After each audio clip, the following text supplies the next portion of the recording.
రాసిన రెండవ పత్రిక 1వ అధ్యాయము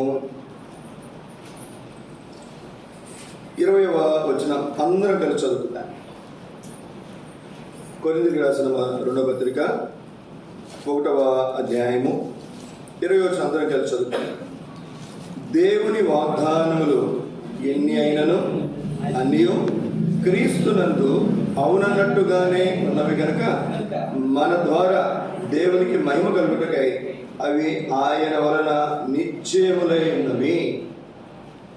దేవుడు మన వినికిడిలో ఈ లేఖన భాగములను ఆశీర్వదించిన గాక. చిన్న ప్రార్థన చేసుకున్నా. మా ప్రేమ గల పరలోకమందున్న మా పరమ తండ్రి, మీకే వందనములు స్తోత్రములు చెల్లించుకుంటున్నా.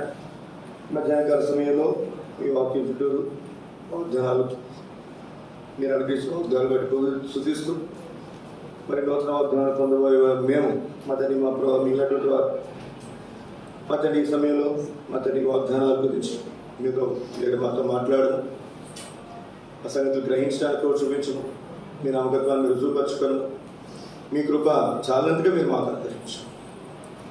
మీరు మాత్రమే మంచిది, అందరూ బట్టి మిమ్మల్ని స్తుతిస్తాను. ఈ సమయాన్ని మాకు దీవెనకరంగా ఆశ్చర్యకరంగా మీరు ఇచ్చుకొని నా వరకు నేను అపనమ్మకస్తున్న అభ్యర్థులను మీ కలవరి రక్త ప్రోక్షణ తెచ్చుకుంటుండగా మీరు కడిగి పరిశుద్ధపరచు. ఈ సమయం కొరకు మీ ఆత్మ మీరు అభిషేకించు, మీ ఆత్మ సాయంత్రం అనుగ్రహించు. మీ దయగల మాటలు నిత్య జీవనకే ఊరడి మీ మాటలు నన్ను అటొచ్చుము, నన్ను పూర్తిగా ఖాళీ చేయి. ఈ సమయాన్ని మాకు ఆశ్చర్యకరంగా మీరు ఉంచు. యేసు పరిశుద్ధ నామములో స్తుతించి ప్రార్థించి అడిగి పెడుతున్నాము తండ్రి, ఆమేన్. వాగ్దానము ఇంగ్లీష్లో ప్రామిస్ అంటే ప్రామిస్.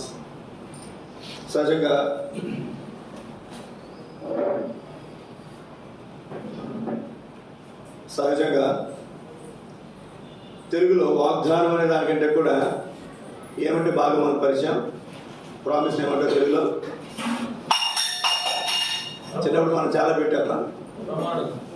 ఒట్టు ఒట్టు ఒట్టమ్మా, ఏంటి ఒట్టు, నేను ఒట్టు పెట్టి చెప్తానమ్మా అంట.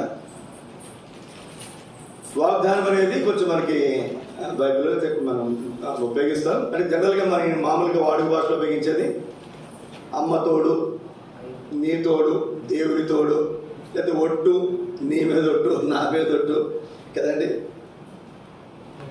దాన్ని వాగ్దానము అని మనం బైబిల్ భాషలో మనం మాట్లాడతాం. చాలాసార్లు ఎదుటి వాళ్ళు అంటారు, నీ ఒట్టు తీసి ఎక్కడ పెట్టు, గట్టు మీద పెట్టు.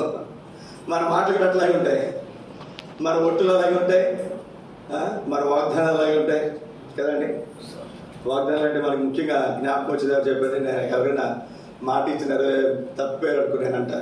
ఏమయ్యా నువ్వు కూడా జగన్లాగా చంద్రబాబు నాయుడులా తయారవుతున్నావు. ఎందుకని రాజకీయ నాయకులు ఏం చేస్తారు చెప్పండి, చెప్తారు, చేస్తారు. రాజకీయ నాయకులు ఎంత అవుతారు వాళ్ళు, కొన్ని చేస్తారు కదా. కానీ మన దేవుడు ఎవరంటారు, చెప్పి చేసే దేవుడు, చెప్పి చేసే దేవుడు, చాలా ఆశ్చర్యం. మాట ఇచ్చి నెరవేర్చే దేవుడు. అయితే బైబిల్ గ్రంథంలో దేవుడు ఇచ్చిన వాగ్దానాల గురించి మనం చూడటానికి ముందు సాతాను కూడా వాగ్దానాలు ఇస్తుంది. తెలుసా మీకు? ఏమని చెప్పండి, ఆ దగ్గరికి వచ్చి నువ్వు దీన్ని తినమనా చావనే చావు. దేవుడు ఏమన్నాడు, నిశ్చయముగా ఆత్మీయంగా చనిపోదు. ఆత్మీయంగా చనిపోయినప్పుడే శరీర సంబంధమైనటువంటి నేత్రాలు తెరవబడ్డాయి. అప్పటి వరకు వాళ్ళ దిగంబరుల సంగతి వాళ్ళకి తెలియదు. ఎప్పుడైతే వారు పాపం చేశారో, ఆజ్ఞ అతిక్రమించారో, వారు తప్పిపోయారో, పడిపోయారో, అప్పుడు ఆత్మీయ నేత్రాలు మూయబడ్డాయి, శరీర సంబంధమైనటువంటి నేత్రాలు తెరవబడ్డాయి. అప్పుడు అర్థమైంది, అరే మన దిగంబరులమా ఉన్నది ఎంతమంది అంటే. తప్పు అనుకోకండి మాట. నేను ఒక్కరి ఇంట్లో ఉన్నాను, లేదా మీరు ఒక్కరి ఇంట్లో ఉన్నారు, లేదా మన బాతుల స్నానం చేస్తున్నా, ఎవరు చూస్తారని ఉంటుంది మనకి. ఇలా దాచుకుంటామా? ఏమీ లేదు. భార్య భర్తలు ఏమీ లేదు. కానీ ఇక్కడ వాళ్ళకి ఏమనిపిస్తుంది చెప్పండి, ఎవరు వస్తుంది ఇంకొక ఆయన, దేవుడు వస్తాడేమో కదండి. వాళ్ళు ఏం చేస్తారంటే, వాళ్ళు దిగంబరుల సంగతి తెలిసిన వెంటనే వాళ్ళు ఒకళ్ళు దిశలో ఒకళ్ళు కప్పుకుంటాడు ఆకులతో. కారణం ఏంటంటే వారి శరీర సంబంధమైనటువంటి నేత్రాలు ఏం చెప్పండి, కుర్చీలు తెచ్చారా? కుర్చీలండి, కుర్చీలేదు, అది కుర్చీలేదు తెచ్చాను. తీరా మాలో ఎక్కడున్నాయరా? లేవు డేట్ లేవు అసలు. పైన చాలా లేదు. తీసుకెళ్ళి కూర్చి కింద పెద్ద కూర్చి ఎందుకు తీసుకురా? స్టూల్ కూడా తీసేయలేతే లైవ్ ఏమి స్టూల్ పెట్టు, కాలు పెట్టి పక్కన పెట్టేసాయి. ఆ స్టూల్ పెట్టి స్టూల్ అని కూర్చుంటారు.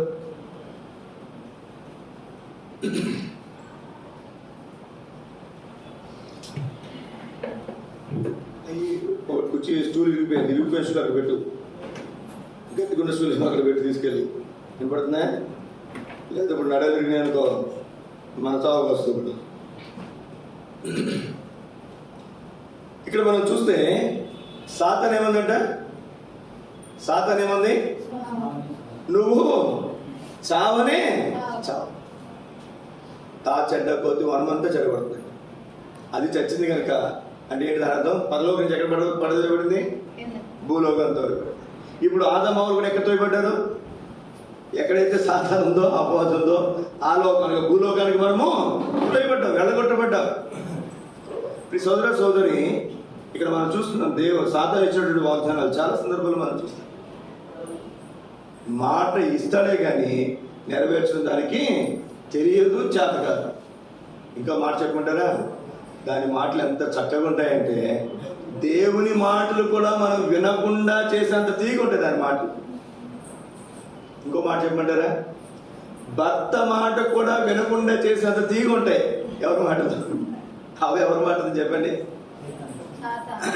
మరి ఆదాము అవ్వకి చెప్పాడో చెప్పలేదు మనకి బైబిల్లో లేదు కాబట్టి మనం దాన్ని ఏమి ఊహించుకోవాల్సిన అవసరం లేదు. చెప్పుండొచ్చు, చెప్పకపోయి ఉండొచ్చు.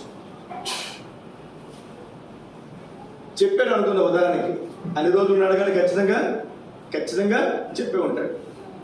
కానీ ఇప్పుడు ఎవరి మాట తీసుకుంటుంది? భర్త మాట కంటే ఎవరి మాట తీసుకుంటుంది చెప్పండి? సాతాను. అలాగే భర్తలు కూడా భార్య మాట కంటే ఇప్పుడు ఎవరి మాట తీసుకుంటారు చెప్పండి? సాతాను మాటలు తీయగా ఉంటాయి. అబద్ధాలు ఎలా ఉంటాయి చెప్పండి? తీయగా ఉంటాయి. చక్కగా మసాలా కలిపి, లేదా చక్కగా వెన్న కలిపి చాలా చక్కగా మృదువుగా మాట్లాడతారు.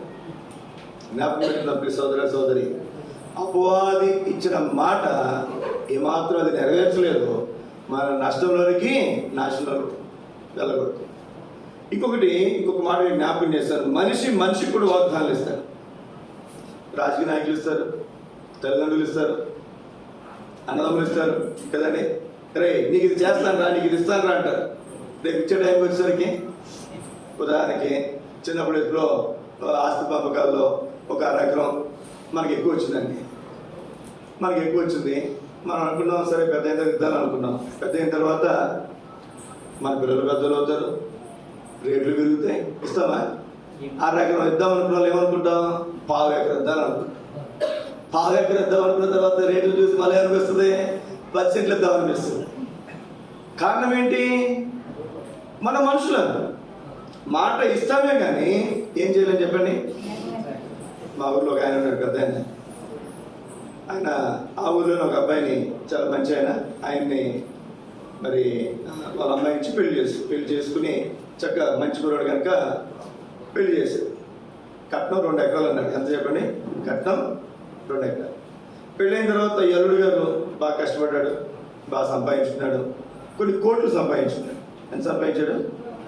కొన్ని కోట్లు సంపాదించాడు.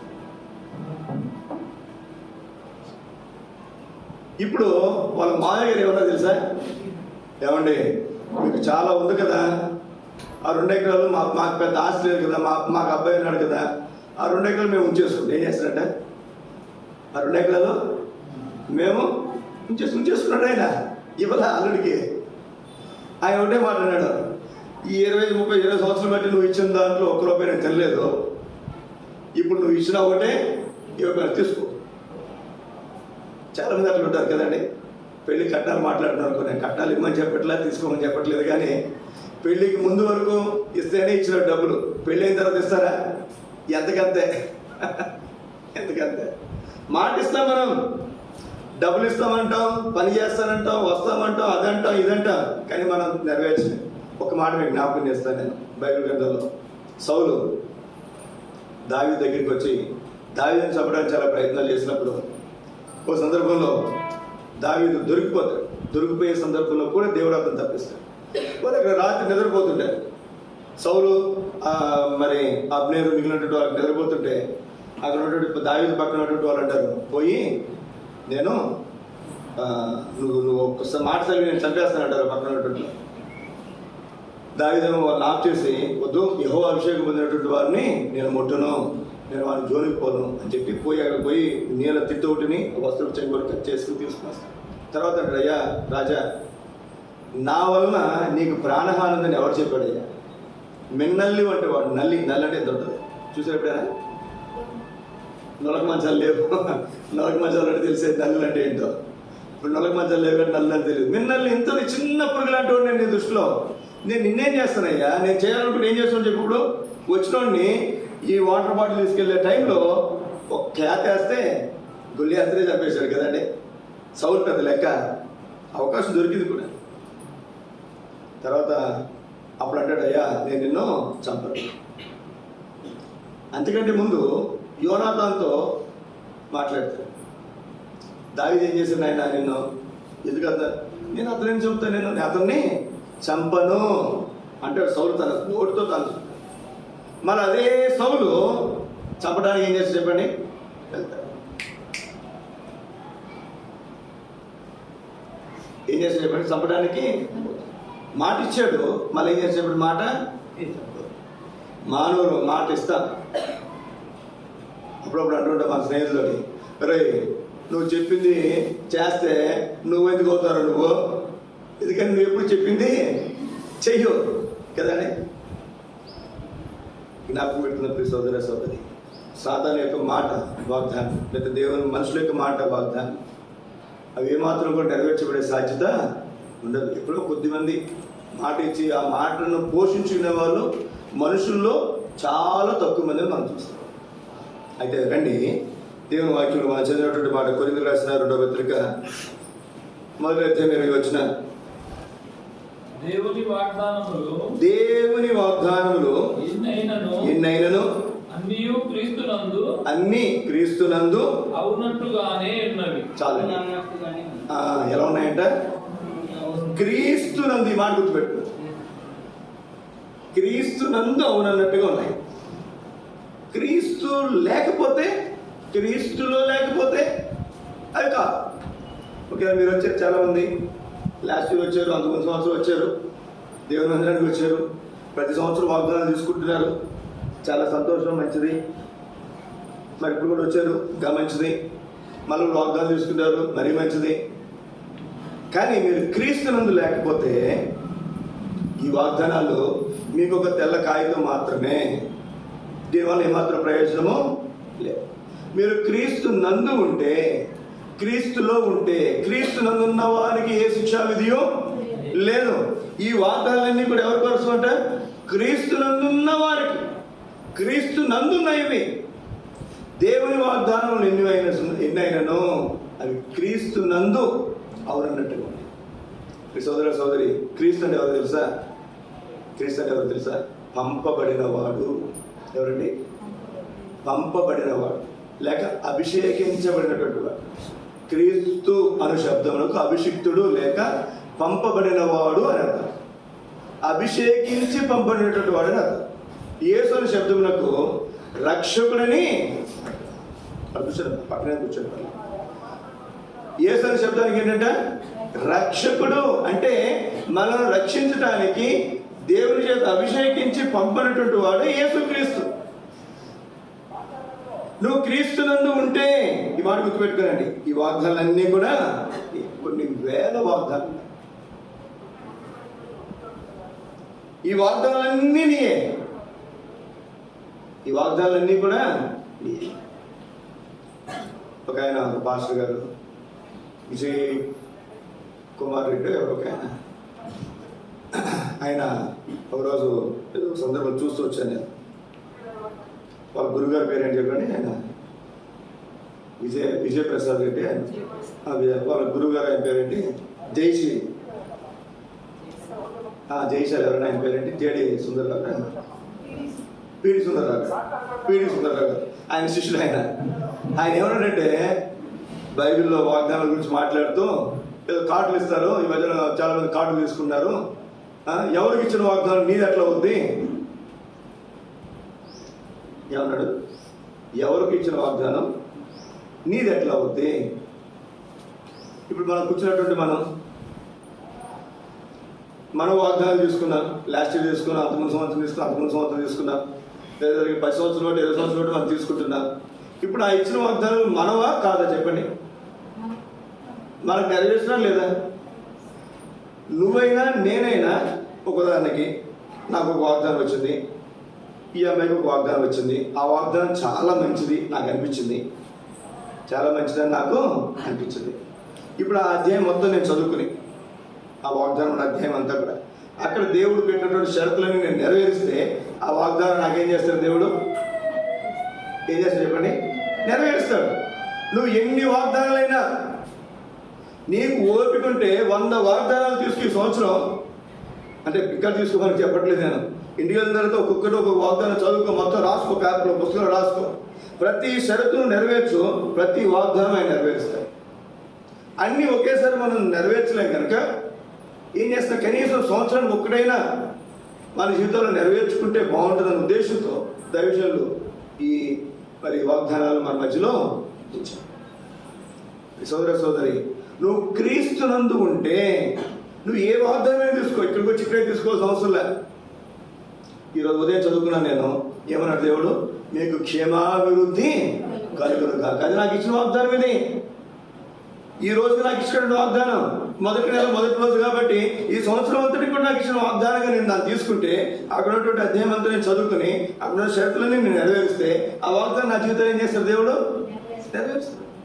మీరు ఒకవేళ నాకు బాగాలేదు వాగ్దానం, ఆ అక్కకి బాగుంది, అంకుల్కి బాగుంది, ఆంటీకి బాగుంది అని మీరు అనుకుంటే ఆ వచ్చిన మీరు రాసుకోరండి, ఆ అధ్యాయం అంతా చదవండి, ఏం చేయమన్నాడో ఏం చేయొద్దన్నాడో ఆ విధంగా ప్రవర్తించండి. ఖచ్చితంగా మీ వాగ్దానంతో పాటు ఆ వాగ్దానం కూడా దేవుడు మీ జీవితాల్లో ఖచ్చితంగా నెరవేరుస్తాడు. ఖచ్చితంగా నెరవేరుస్తాడు. నమ్ముట నీ వల్ల అయితే నమ్మువానికి సమస్తలు సాధ్యమే.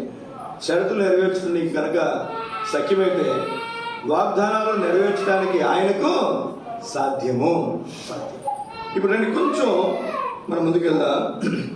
అయితే ఇప్పుడు క్రీస్తునందు అనే మాటలు కనుక మనం చూస్తే, మనం క్రీస్తులో ఉంటే, యేసు క్రీస్తులో ఉంటే, రక్షించబడితే, దేవుని బిడ్డలుగా మనం చేయబడితే అప్పుడు మాత్రమే ఈ వాగ్దానాలు మన జీవితంలో నెరవేర్చబడదు. దాన్నే మేమేమని చెప్తామంటే రక్షించబడటము. ఏం చెప్పండి? రక్షణ, పాపక్షమాపణ, మారు మనసు, నిత్య జీవము. ఈ అనుగ్రహానికి మనం వస్తాం.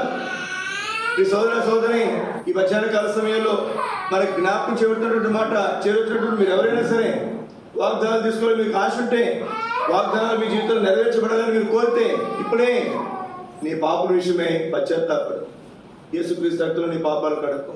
నేను తన కుమారుడుగా, తన కుమార్తెగా అంగీకరించిన అడుగు, యేసు ప్రభువా నేను పాపి, నా పాపాలు క్షమించి, నీ శిలువ రక్తంలో నా పాపాలు కడుగు, నన్ను నీ బిడ్డగా చేసుకో, నా హృదయానికి రండి అని మనం అడిగితే యేసుక్రీస్తు ఏం చేస్తాడు చెప్పండి? నీ పాపాలు క్షమిస్తాడు, నేను తన కుమారుడుగా, కుమార్తెగా అంగీకరిస్తాడు, నరక శిక్షని తప్పిస్తాడు, ఆ పరలోక రాజ్యానికి వారసులుగా, వారసురాలుగా నిన్ను చేస్తాడు.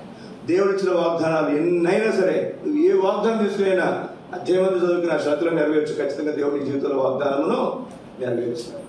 ఇప్పుడు రండి కొన్ని సంగతులు మీకు జ్ఞాపకం చేస్తాను. నేను షరతులు లేకుండా ఒకరికి వాగ్దానం ఇచ్చాడు, లేదా కొన్ని సదుపాయాలు కలిగించాడు. వాళ్ళు ఎవరు చెప్పండి? ఆదాము, హవ్వ. వాళ్ళకి మరి ఇది తినకపోతేనే ఏదైనా వనరులో పెడతానని చెప్పలా, ఏదైనా వనరులో పెట్టిన తర్వాత కదండి, ఏదైనా వనరులో పెట్టేసరి తీసుకొచ్చి వాళ్ళేమి షరతులు ఫుల్ఫిల్ చేయలే. వాళ్ళకి ఏ షరతులు బే షరతుగా తీసుకొచ్చి ఇది ఏదైనా వాళ్ళు అనుకుంటే ఇక్కడ పెట్టేశారు. వాళ్ళు ఈ తోటంతా మీదే,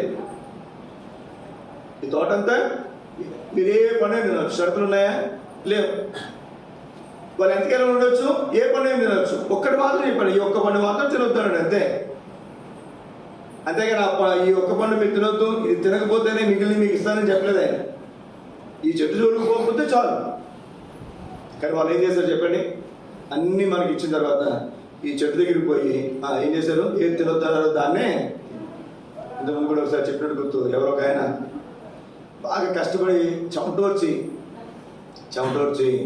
కష్టపడుతున్నారండి. కష్టపడుతూ తిట్టుకున్నాడు ఎవరిని తిట్టుకున్నాడు? ఎవరు తిట్టుకున్నారు చెప్పండి? అక్కలో ఎవరు తిట్టుకున్నారమ్మా? ఆదాముని తిట్టుకున్నారంట. ఎవరు తిట్టుకున్నారు? మనం కూడా కదా ఎవరు తిట్టుకుంటాం? అమ్మ నాన్న ఉన్న ఆస్తులు పోగొట్టారు అంటే ఎవరు తిట్టుకుంటాం? వాళ్ళు ఇట్లా చేశారు నాకు నేను మా మాటలు చెప్పకూడదు, లేకపోతే నేను బాగా ఉండేవాడిని, నేను బాగానే ఉండేదాన్ని. పిల్లలు అమ్మ మీరు ఇటు రావాలి, పిల్లలు మీరు ఇటు రావాలి, కుర్చీలు లేవమ్మా మీరు కింద కూర్చోండి, ఎవరిని వస్తే అక్కడ కూర్చోండి, పిల్లలు మీరు ఎక్కడ వచ్చి అక్కడే కూర్చోండి, ఇక్కడే కూర్చోండి. ఇప్పుడు అమ్మ నాన్నలో తాతనో ముత్తాతనో మనం తిట్టుకుంటారు అంతే కదా. ఈయన ఇంకా చాలా ఫాస్ట్గా పోయాడు. ఎవరిని తిట్టుకుంటాడు ఈయన? ఆదాముని తిట్టుకుంటాడు. ఎందుకని? చెమట వచ్చి. ఇది ఎవరి దగ్గర వచ్చింది? ఎక్కడి నుంచి వచ్చింది చెప్పండి? ఆదాము పని చేస్తుండకపోతే చెమట కాదు. దేవుడు అన్నాడు ఏం చెప్పండి? నువ్వు బ్రతుకుతున్నవన్నీ చెమట వచ్చి కష్టపడతావు. దేవుడు చెప్పాడు పాపం చేశాడు కాబట్టి ఆ శిక్ష వచ్చింది. అది మనం అంటే భాష మాట్లాడలేదు కానీ ఆదాం పాపం చేస్తుండకపోతే నాకు తిప్పలు వచ్చే కదని గట్టిగా అనుకుంటాడంట బాధలో. బాబు ఎవరో దారిపోతే ఆయన ఉన్నాడంట. విని సరే ఏం మాట్లాడలే. అరే మామూలుగా అడిగాడు ఏంటంటే నీ బాధ ఏంటి బాబు ఏదో అనుకున్నా ఏంటంటే ఇట్లా కదండి ఇది సంగతి అంటే బైబిల్ ఇట్లా ఉంది. ఆదామే తప్పు చేస్తుండకపోతే నాకు తిప్పులు వచ్చాయి కాదండి, ఈ చెమట వచ్చేది నాకు తిప్పులు ఉండే కాదంటే అట్లా నా సరేరా మా ఇంటికి రా తీసుకెళ్తానని చెప్పి వాళ్ళ ఇంటికి తీసుకెళ్ళాడు. వాళ్ళ ఇంటికి తీసుకెళ్ళి ఏం కావాలన్నా అన్న ఏం కావాలి కడగాల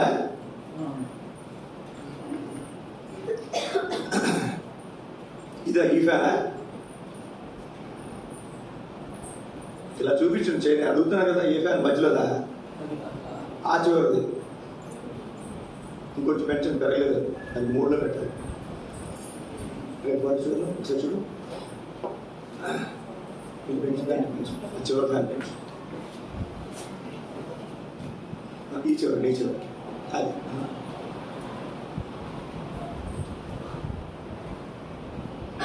ఇప్పుడు ఈ వ్యక్తిని ఇంటికి తీసుకుపోయాడు. అతనేమో చాలా ఆస్తిపరుడు. ఎవరండి అతను? చాలా ఆస్తిపరుడు.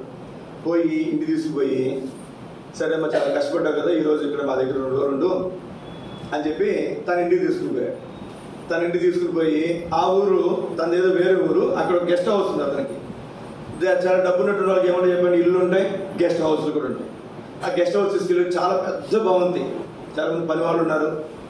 తీసుకుని వెళ్ళి చక్కటి ఒక ప్యాలెస్ లాగా ఉంది.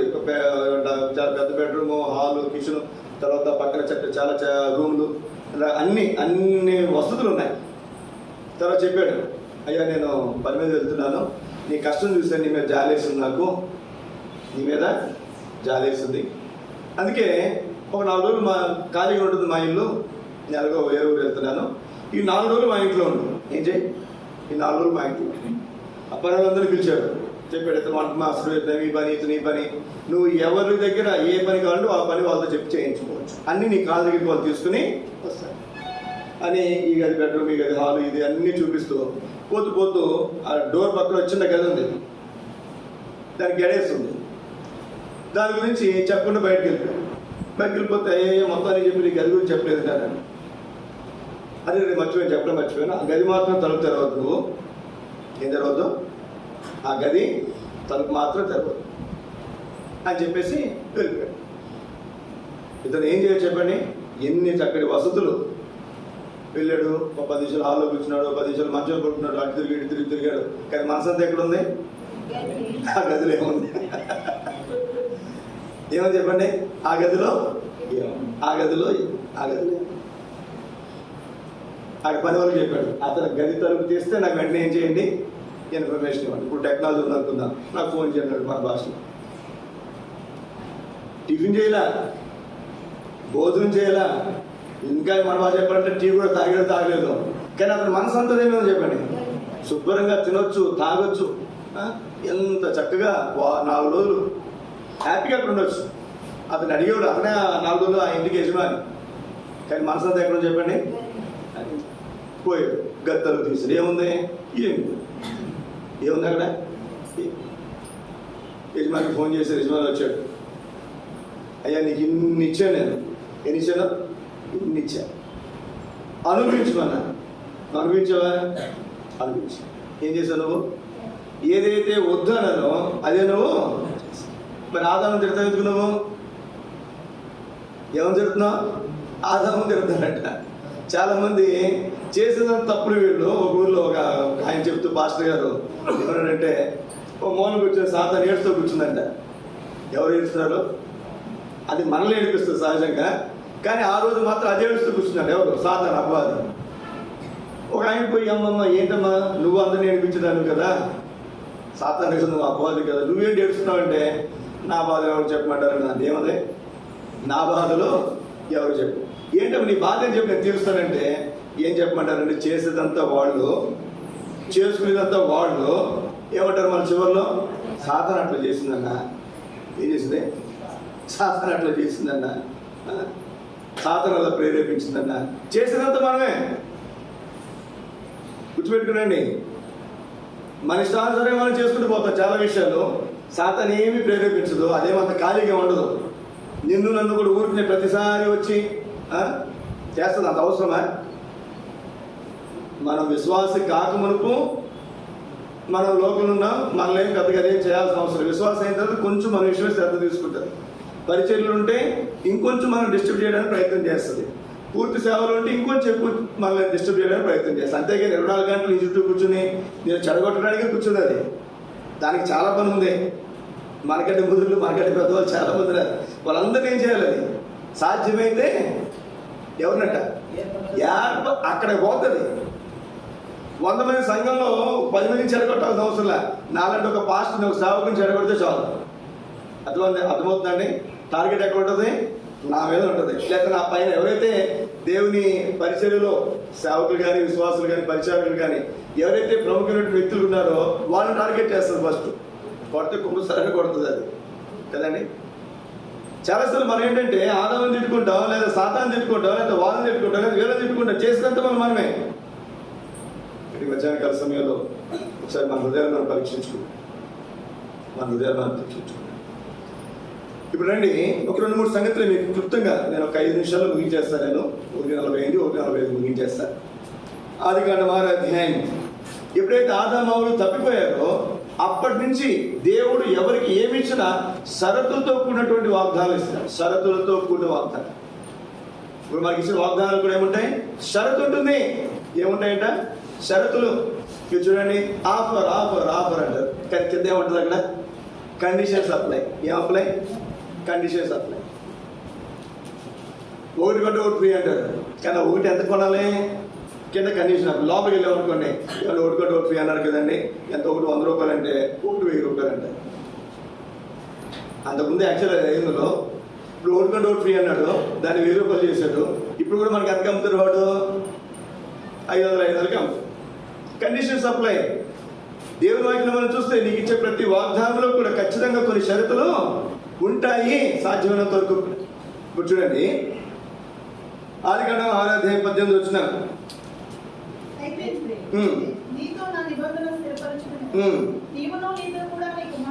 నీవు నీతో కూడా ఆ కుమారులు, నీ కుమారులు ఎక్కడ ప్రవేశించాలంటే, నేను నీతో నిత్య నిబంధన చేస్తాను, లేదా నా వాగ్దానం నెరవేరుస్తాను. ఇవన్నీ చెప్తూ షరతు ఏం చెప్పండి? సరేనయ్యా నువ్వు చెప్పావు కదా, బాగానే ఉంది, నేను ఎక్కడ ఉంటానంటే కుదరదు.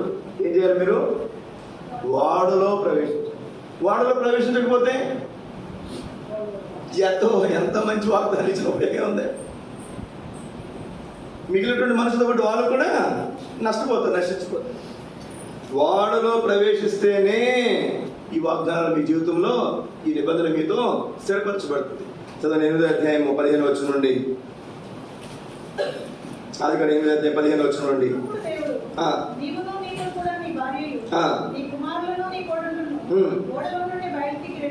ఓడల నుండి బయటికి రండి. చాలండి. దేవుడు చెప్పాడు, వీళ్ళు ఏం చేశారు? ఓడలోనికి. జాతిగా ఆలోచించేయండి, ఒక్క మనిషి వారి కుటుంబానికి వెలుపట నోహు, తన భార్య, 3 కొడుకులు, 3 కోడలు, మొత్తం 8 మంది మనుషులు మాత్రమే లోపల ఉన్నారు కదండి. అంతే. 8 మందిని కూడా మార్చలేకపోయారండి. 8 మంది ఒక్కరు కూడా లోపల తీసుకెళ్ళలేకపోయారు. కానీ ఆశ్చర్యం ఏంటి తెలుసా? ఆశ్చర్యం ఏంటి తెలుసా? ముగ్గురు కొడుకులు మాట విన్నారు, ముగ్గురు కోడళ్ళు మాట విన్నారు. కౌరవ కుమారుల గురించి మనకు బాగా పరిచయం. కౌరవ తప్పిపోయాడు. కౌరవు తన భార్య గురించి మనకు స్పష్టంగా లేదు, కానీ కౌరవు దాతాను అభిరాములు వీళ్ళందరూ కూడా కుటుంబాలుగా నెరవేర్చి వాళ్ళు మింగివేస్తారని బైబిల్ చెప్తుంది. అదే బైబిల్ గ్రంథంలో కౌరవ కుమారులు రాసినటువంటి కీర్తన అని మనం చెప్తాం. అంటే కొంతమంది కుమారులు కౌరవతో ఏకీవించారు, కొంతమంది కుమారులు కౌరవతో ఏకీవించారు. ఆ తప్పులు ఆ పాపంలో నష్టపోయారు. అలాగే నోహు విషయంలో మనం చూస్తే కుమారులు ముగ్గురు కూడా తండ్రి మాటకు విధేయత చూపించారు, దేవుని మాటకు విధేయత చూపించారు. కాబట్టి నోహు తన భార్య, ముగ్గురు కుమారులు, ముగ్గురు కోడళ్ళు వారు బ్రతికారు. దేవుడు వారితో ఏం చేశాడు చెప్పండి? తన నిబంధనను స్థిరపరిచాడు. ఒక మాట చెప్పాలంటే ఆదాము హవ్వలు సృష్టికి ఎంత ప్రాముఖ్యమో, తర్వాత ఈ కార్యం జరిగిన తర్వాత ప్రపంచమంతా నాశనం అయిపోయిన తర్వాత మూల పురుషునికి ఎవరు చెప్పాలంటే నోహే. అంతకుముందు తరమంతా కూడా ఆదాము హవ్వల సంతానం అంతా అయిపోయారు, మిగిలింది ఒక నోహుడు కూడా. ఇప్పుడు తర్వాత వచ్చే సంతానం అంతా ఎవరు? నోహు సంతానమే. షేము, హాము, యాపెతు వీరి సంతానం. వీరంతా మూల పురుషుడు ఎవడు? నోహు. అంత ఆశ్చర్యం వచ్చు. ఇంకొక మాట చూడండి, ఆదికాండం 12వ అధ్యాయం మొదటి వచనం. యెహోవా ఏమని చెబుతున్నాడు అబ్రహాం తోటి? నీవు లేచి. ఇక్కడ ఒక మాట 2వ వచనం చదవండి ముందు. దేవుడు అబ్రహాంకి ఇచ్చినటువంటి శ్రేష్టమైనటువంటి వాగ్దానం. ఈ వాగ్దానం అంటే చాలా ఇష్టం అందరికీ కూడా. నిన్ను గొప్ప జనముగా చేసి నిన్ను ఆశీర్వదించి నీ నామం గొప్ప చేయుదును, నీవు ఆశీర్వాదము పొందువు, నిన్ను ఆశీర్వదించిన వారిని ఆశీర్వదించదును, నేను దూషించిన వారిని శపించదును, భూమి యొక్క సమస్త వంశములు నీ యందు ఆశీర్వదించబడిన అబ్రహాము తనకి. లాస్ట్ ఇయర్ అనుకుంటాను అంకుల్కి నాకు ఇదే వాగ్దానం. ఆదికాండం 12వ అధ్యాయం 2వ వచనం అనుకుంటాను. ఒక బాగా అంకుల్కి వచ్చిన బాగా నాకు వచ్చింది. ఎంత శ్రేష్టమైన వాగ్దానం చూడండి. ఏముంది ఇక్కడ? నేను గొప్ప జనముగా చేస్తాను, నేను ఆశీర్వదిస్తాను, నీ నామాన్ని గొప్ప చేస్తాను, నువ్వు ఆశీర్వాదంగా ఉంటావు, నేను ఆశీర్వదించేవారు ఆశీర్వదించబడతారు, భూమి యొక్క సమస్త వంశంలో నీ ద్వారా ఆశీర్వదించి. ఎన్ని శ్రేష్టమైన వాగ్దానాలండి. అయితే షరత్ ఏంటి? ఇప్పుడు చదవండి, 1వ వచనం చదవండి. నీవు లే. ఎక్కడ ఉండకూడదు నువ్వు? ఆ అబ్రహాము ఉన్న దేశం పేరేంటి తెలుసా? ఊరు. ఆ ఊరు పేరే ఊరు. ఊరు అనే దేశం నుంచి వచ్చేసాడు. ఊరు అనేది దేని చూపిస్తుంది? విగ్రహారాధన చూపిస్తుంది. అక్కడి నుంచే రాహేలు వచ్చింది. ఏం తీసుకొచ్చింది చెప్పండి? గృహదేవత తెచ్చుకుంది అక్కడి నుంచే. ఇప్పుడు సోదర సోదరి, మధ్యాహ్న కాల సమయంలో దేవుడు నీ జీవితంలో వాగ్దానం నెరవేర్చాలంటే అబ్రహాంకి అక్కడేమి పర్మిషన్ ఇవ్వాల, లేదా ఎగ్జామ్షన్ ఇవ్వాల, రాయితీ ఏమి ఇవ్వాల. పోనీ అబ్రహాం కదా వాగ్దానం మరి విశ్వాసం తండ్రి కదా అని దేవుడే చూడాడు ఊరుకున్నాడా? లేదు. నువ్వు లే. ఏ స్థితిలో ఉన్న ఆ స్థితిలో నుంచి లే. నువ్వు విగ్రహారాధన చేస్తున్నావు, అక్కడి నుంచి లేకు. నువ్వు కాని సంగతులు ఉన్నావు, అక్కడి నుంచి లేకు. కానీ రిలేషన్షిప్స్లో, సంబంధాలలో ఉన్నావా వ్యక్తులతో లేదా అలవాట్లతో, వాటిలో వచ్చలే. నువ్వు అందులోనే కొనసాగుతావు. వాగ్దానం నెరవేర్చబడాలంటే కుదరదు. నువ్వు లేచి నీ దేశం నుండి, నీ బంధువుల ఇంటి నుండి, నీ తండ్రి ఇంటి నుండి బయలుదేరి అమెరికా ఇల్లు అన్నాడా? అమెరికా వెళ్ళమంటే పోనీ వెళ్ళొచ్చు. ఒకవేళ నాకు ట్రాన్స్ఫర్ అన్నారు అనుకోండి, ట్రాన్స్ఫర్ అని ఆయన అమెరికా పంపిస్తున్నారు అనుకోండి, ఏం చేస్తాను? ఏడు పంపించాను సరే, ఏ మూల పంపించాను పర్లేదు, అమెరికా కదా. అలా కాక అండమాన్ నికోబార్ దీవులు పంపిస్తున్నారు అనుకో, అండమాన్ నికోబార్ దీవులు కంటే ఇంకా చేయలేదు. అక్కడి నుంచి బయటకు వచ్చేది అక్కడికి వచ్చేవాళ్ళు ఎవరు ఉంటారు కదండి. ఎక్కడో దీవులు ఉంటాయి అక్కడ. ఇక్కడ అబ్రహాం తోటి పలానా ప్లేస్ అని చెప్పట్లా. ఎక్కడికి పోవాలంట? ఎక్కడికి పోవాలి? నేను నీకు చూపించు దేశానికి. నన్ను సింగరాగూడ పంపించినప్పుడు కూడా మరి ఇప్పుడు నాకు ప్రార్థన చేసి 2013వ సంవత్సరం జూన్ మాసం మొదటి వారంలో సింగరాయకొండ అనే ఊరు ఉంది. నేను అప్పుడు ఎప్పుడు రాలా. ఒక్కసారి మళ్ళీ లక్ష్మయ్య కాలేజీకి వచ్చిన, కాలేజీలో జాబ్ చేస్తాను. బైపాస్ నుంచి అటు వెళ్ళిపోయాను. ఊళ్ళోకి అసలు రాలేదు. నేను ఊళ్ళో దిగల. అది మేము చదువుతున్నప్పుడు కందుకూరులో మా ఫ్రెండ్ ఒక అతను ఉంటే బస్ స్టాండ్లో ఒకసారి దిగి కందుకూరు వెళ్ళాను అంతే. ఇంకా సింగరాయకొండ నాకు తెలియదు. నాతో ఏమన్నారంటే, సింగరాకర్ ఒక ఊరు ఉంది, అక్కడ చిన్న మందిరం ఉంది, 2 గదులు ఉంటాయి, కొద్దిమంది విశ్వాసులు ఉంటారు, చుట్టుపక్కల గ్రామాలు ఎక్కువ ఉంటాయి, నువ్వు కష్టపడి ఎవరొస్తుంది కదా, కష్టపడి పరిచయం చేస్తావని నాకు పంపిస్తున్నా.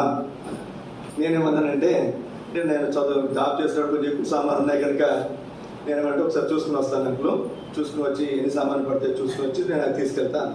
నా ఉద్దేశం ఏంటి, బస్సులో తెచ్చుకోవాలో, ట్రైన్లో తెచ్చుకోవాలో, లారీ మాట్లాడుకుని మొత్తం సామాన్లు తెచ్చుకోవాలో నాకు తెలియదు కాబట్టి. అంటే యాక్చువల్లీ సేవకులు ఎట్లుంటారంటే, చాలామంది ముందు పోయి ఎంక్వైరీ చేస్తారు, ట్రాన్స్ఫర్ ఉన్నారు అనుకోండి, అక్కడ వాళ్ళకి ఎవరికి ఫోన్ చేస్తాం, ఎట్లా ఉందాయా, అక్కడ బాగానే ఉందా, క్వార్టర్స్ ఉన్నాయా, బెడ్రూమ్స్ ఉన్నాయా, బాత్రూమ్స్ ఉన్నాయా, వాటర్ ఉందా, కారులు బాగా వస్తాయా, సదుపాయాలు బాగుంటాయా, మంచిలు ఉంటాయా, మంచి స్కూల్స్ ఉంటాయా, ఇవన్నీ ఎంక్వైరీ చేసుకుని అందరూ వెళ్ళరు, కొంతమంది వెళ్తారు. ఆ ఉద్దేశంతో అనుకునే నన్ను ఏమన్నారంటే, నువ్వు వెళ్తానంటే సామాన్ తీసుకుని వీళ్ళు నీ భార్య తెలుసు, లేకపోతే నాకు గురువారం చెప్పారు. నేను అనుకున్న ఉద్దేశం ఒకటి, వాళ్ళు అనుకున్న ఉద్దేశం ఒకటి. నేను ఒకటి, మీరు ఎక్కడ పంపించిన వెళ్తాను అంకులు, ఎప్పుడైనా గురువారం చెప్పారు. గురువారం రాత్రి బయలుదేరి శుక్రవారం ఉదయం మా ఊరు వెళ్ళాను. లగేజ్ ఏం లేదు, ఒక సంచి, తెల్ల సంచిలో 4 వంటకి రైస్ ఒకటి, కూర ఒకటి, చిన్న గిన్నెలు, సిలిండర్ ఏదో దొరుకుతుంది అని చెప్పి గ్యాస్ స్టవ్ ఒకటి, మధ్యలో స్టీవెన్ వారికి 1 సంవత్సరం వాడిని తీసుకుని సింగరాయకోట ఎక్కడో తెలియదు, సింగరాయకోటలో మందిరం ఎక్కడో తెలియదు, అసలు ఇక్కడ మందిరం ఉందో లేదో నాకు తెలియదు, స్లాబో తాటైకిల్లో ఏంటో నాకు తెలియదు. సింగరాయకోట నేను అక్కడికి వెళ్ళిన ఎవరిని కలవాలి అనుకున్నా అంటే, నువ్వు విజయవాడ వచ్చాక ఫోన్ చేయి, అప్పుడు నెంబర్ ఇస్తాను. ఎప్పుడంటే మా ఊరే విజయవాడకి 150 కిలోమీటర్లు అవతల, ఇదేమో 150 కిలోమీటర్లు అవుతుంది మధ్యలో. అంటే నేను బయలుదేరిన తర్వాత, అంటే బయలుదేరినప్పుడు నా ఎక్కడికి వెళ్తాను నాకు తెలియదు. జ్ఞాపకం పెట్టుకుని సోదరి అబ్రహాంతో దేవుడు అన్నాడు, నేను నీకు చూపించే దేశానికి వెళ్ళు. ఒక అబ్రహానికి కూడా ఏ దేశం పంపిస్తావయ్యా, అమెరికా పంపిస్తావా, ఆఫ్రికా అడిగాడా? లేదు.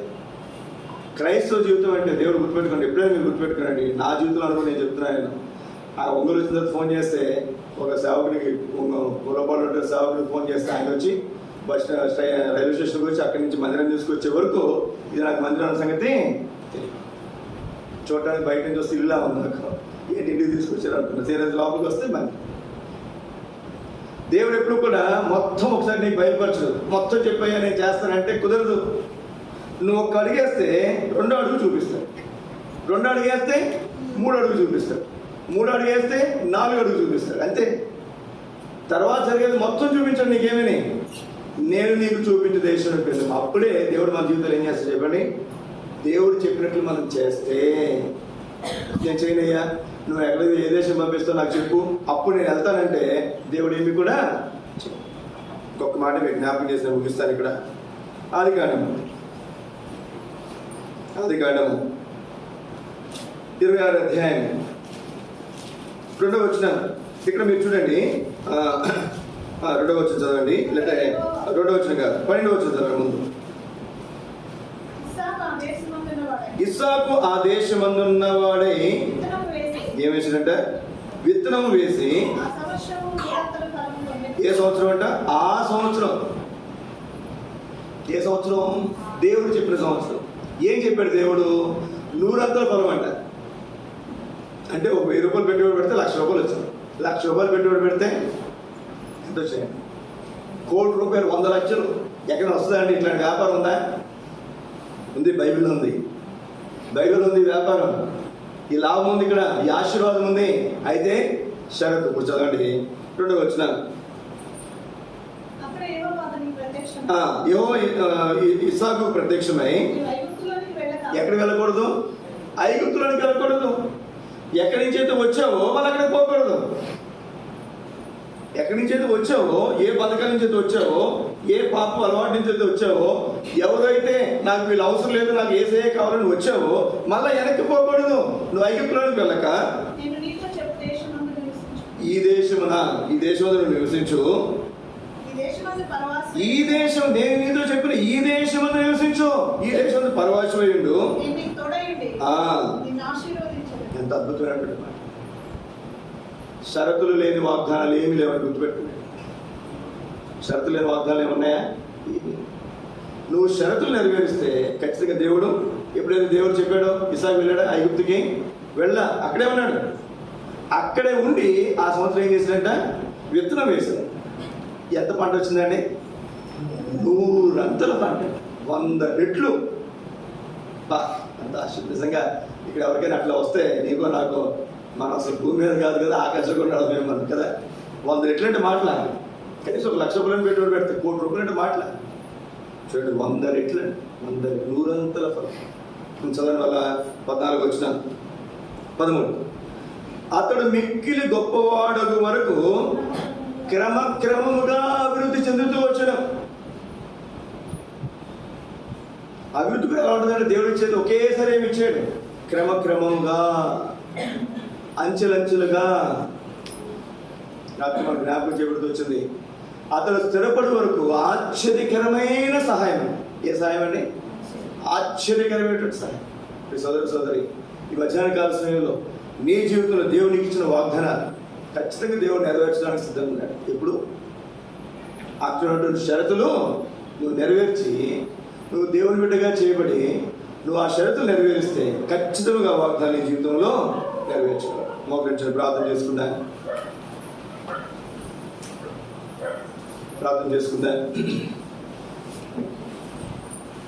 దేవుని వాక్యంలో మన హృదయాలు పరీక్షించుకుంటాను. దేవుని వాక్యంలో మన హృదయాలు పరీక్షించుకుంటాను.